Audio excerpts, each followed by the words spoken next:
Hey everyone, Scott J from Custom Props, Nerfworks Lab, and all the forums here. So today we have something that we've seen before, of course, but this is a Blaster Factory or Field Marshal all steel Stembridge. So it's the steel 1-to-1 Mauser replica in the Stembridge form. So this is the original prop was, of course, a blank firing or live firing prop, and this is the replica version of it.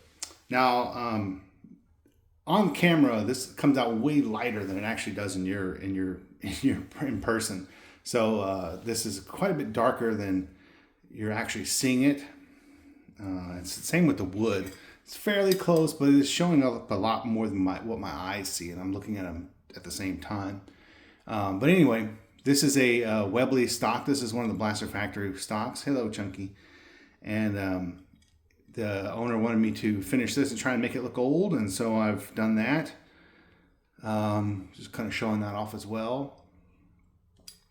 But here is the Blaster Factory. So this is the all Blaster Factory kit.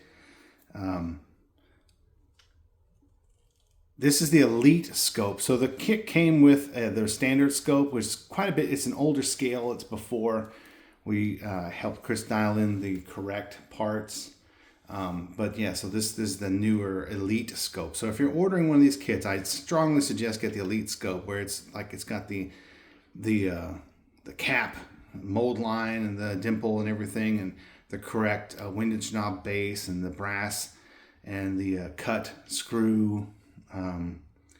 Yeah, so definitely one of the pains about it is that he anodizes all of these parts black, which I guess is good for most people, but I want them raw so that when I paint it, I can weather it. Now, the original parts were like a white Delrin, and that's just not something he's going to make or do, so not possible. But I think aluminum is better in this case. It won't break. But the sucky part is that it is anodized, so I have to take off all that anodizing so I can paint it and weather it, because anodizing is very tough. But yeah, I tried to make all the steel look pretty old as the original prop. I have pretty good reference of the original prop. Did not put the original serial number, as this serial number is very close, but the original serial number, the owner has asked me not to put that on any of the replicas for privacy reasons, I guess. I'm not sure. It's his prerogative, whatever.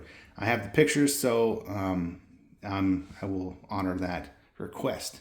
But anyway, the grips I did add. There's two big chips. One big chip on the grips here that's on the real one, and one here. Otherwise, they're in really good shape. The original grips are in really good shape. So, but I do go ahead and use a jeweler's file and trace all of the cuts on the grips, because they're a little bit shallow and a little bit too thin and computerized looking on the original grips as they come from Blaster Factory. So I go ahead and hand trace all those so they look more authentic and real. And then of course I polish and everything, polish the wood.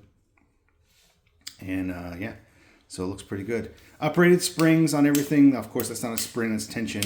But the springs have all been uprated.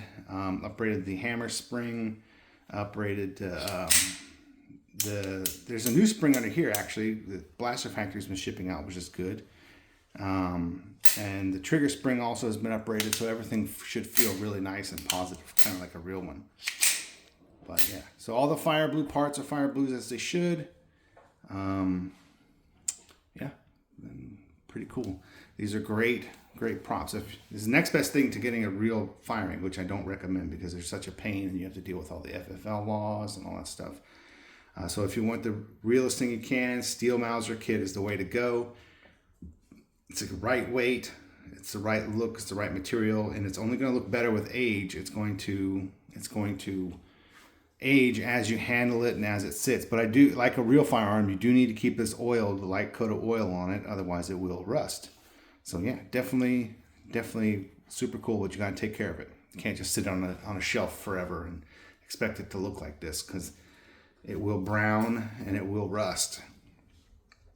The original is the bluing on the original prop.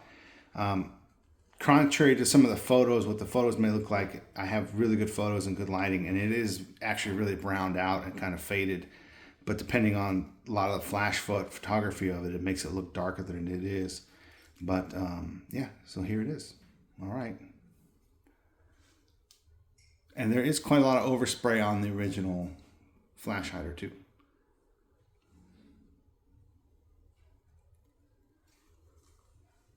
So that's it.